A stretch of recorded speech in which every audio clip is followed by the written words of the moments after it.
So since my recipe today is calling for brown sugar and we're working on mixes right now, I'm going to show you how I make my brown sugar enough for just the recipe that I am working on. Okay, so to get a half a cup of brown sugar, I've got a half a cup of white sugar here. Actually, just under a half a cup.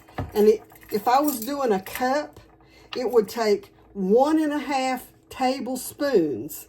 So I'm going to use 3/4 of a tablespoon of molasses for my brown sugar. And all I'm going to do is just measure that, put it in there, and then I'm going to use the spoon that I measured it with and just stir it up until it's completely mixed. You can see how it's already turning that sugar. And that's how I make my brown sugar when I'm making a recipe. It's fresh, and I don't have to worry about storing brown sugar because I've got my molasses there, which I use in some of my bread recipes and some other things.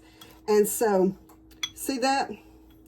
I mean, I'm getting really good brown sugar without having to store it, and it's fresh.